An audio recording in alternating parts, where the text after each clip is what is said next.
Hello viewers, আসসালামু আলাইকুম। যাদের ফেসবুক প্রোফাইলে এই প্রোফাইল হ্যাজ সাম ইস্যুস এরকম নোটিফিকেশন আসছে, এর জন্য মেটা কর্তৃপক্ষের কাছে কীভাবে আমরা আপিল করব এই ভিডিওর মাধ্যমে তাই দেখাবো।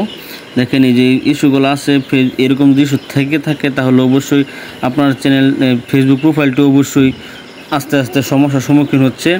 আপনারা চাইলে এটাকে কীভাবে করবেন সেটা আজকে ভিডিওর মাধ্যমে দেখাবো। দেখেন আমার এই যে 2023 সালের একটা ভিডিওতে আমি লাইভ ভিডিও দিয়েছিলাম, পাকিস্তান আর বাংলাদেশের খেলা ছিল, সেই ভিডিওটার কারণে আমার এই সাম পলিসি ইস্যুটা দিয়েছে। আজকে আমরা এটার জন্য আবেদন করব। কীভাবে আবেদন করব এই ভিডিওটি সম্পূর্ণ দেখতে থাকেন এবং কীভাবে কী করতে হবে তাই আপনাদের দেখাবো। চলুন তাহলে দেরি না করে আমরা আস্তে আস্তে চলে যাই। এই দেখেন আমাদের প্রোফাইলের যে উপর থ্রি ডট আইকনটি আছে, আমরা এটাতে চাপ দেওয়ার পরে দেখেন আমরা নিচের দিকে স্ক্রলিং করে আমরা দেখেন এখানে দেখব হচ্ছে আমরা এখান থেকে যে হেল্প অ্যান্ড সাপোর্ট যে অপশনটি আছে এটাতে আমরা ক্লিক দিব। এই দেখেন আমরা স্ক্রলিং করে যে হেল্প অ্যান্ড সাপোর্ট এটাতে আমরা চাপ দিলাম। দেখেন এটাতে চাপ দেওয়ার পরে দেখেন নিচের দিকে আছে হচ্ছে রিপোর্টের প্রবলেম। আমরা রিপোর্টের প্রবলেম ক্লিক করলাম, তারপর আস্তে আস্তে নিচের দিকে যাবো, দেখেন যে কন্টিনিউ টু রিপোর্টের প্রবলেম। আমরা এই কন্টিনিউ টু রিপোর্টের প্রবলেম চাপ দেওয়ার পরে আমরা যে ইন্টারফেসটা আমাদের মাঝে শো করবে, নেটওয়ার্কে শো করানো একটু দেরি হচ্ছে।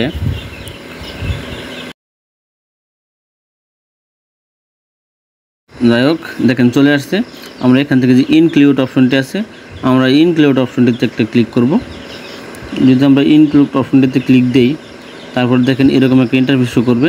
এখান থেকে আমাদের আসলে প্রোফাইল না পেজ, আমরা সেটাকে সিলেক্ট করে নেব। যদি আপনার পেজ থেকে থাকেন তাহলে পেজ থেকে সিলেক্ট করবেন, আমরা প্রোফাইল কোনো প্রোফাইলটা আমরা সিলেক্ট করে নিলাম।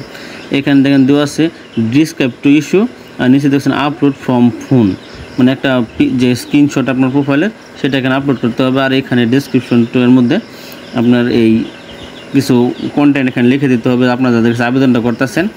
তারপর নিচে দেখেন প্রোফাইল লিঙ্ক আছে, এখানে আমরা ওই প্রোফাইলের লিঙ্কটা দিয়ে দেবো। আর যে নিচে আপলোড ফ্রম ফটোস আছে এখান থেকে আমরা যে প্রোফাইলের যে স্ক্রিনশটটা নিয়ে নিছি সেটা এখানে দিয়ে দেবো। এখন বিষয়টা হচ্ছে আপনার এই লেখাটা কোথায় পাবেন। এই লেখাটা আপনারা যদি নিজেরা লিখে নিতে পারেন তো অবশ্যই লিখে নেবেন, তা না হলে আমি এই লেখাটি আমার এই ফার্স্ট কমেন্টে এবং আমার যে ডেসক্রিপশন আছে ডেসক্রিপশনে দিয়ে দেবো। সেখানে যদি আপনারা কপি না করতে পারেন, আমরা এটাকে যে টেলিগ্রাম চ্যানেলের যে লিঙ্কটা দেওয়া থাকবে আমরা অবশ্যই কন্টেন্টটি আমার টেলিগ্রাম লিঙ্কে দিয়ে দেবো, টেলিগ্রাম চ্যানেলে দিয়ে দেবো। আমরা সেখান থেকে কপি করে জাস্ট এখানে আপনাদের প্রোফাইল লিঙ্কটি বসে আপনারা এখান থেকে নিচে দেখেন যে সেন্ড বাটনটি আছে, এটাতে আপনারা ক্লিক দিয়ে এটাকে সাবমিট করে দেবেন। আমার এই ভিডিওটি যদি আপনাদের ভালো লাগে থাকে তাহলে ভিডিওতে লাইক দিয়ে আমার এই চ্যানেলটি সাবস্ক্রাইব করে যাবেন। আমার মোটামুটি সবগুলো এখানে দেওয়া কমপ্লিট। লিঙ্কটা সহ দেখুন উপর যে সেন্ড বাটনটি আছে, আমি সেন্ডটাতে ক্লিক করে দিয়ে দিলাম। এখানে কি লেখা হচ্ছে ফাইনালাইজিং বাস রিপোর্ট, আমি এটাকে ওদের কাছে আমি সেন্ড করে দিলাম।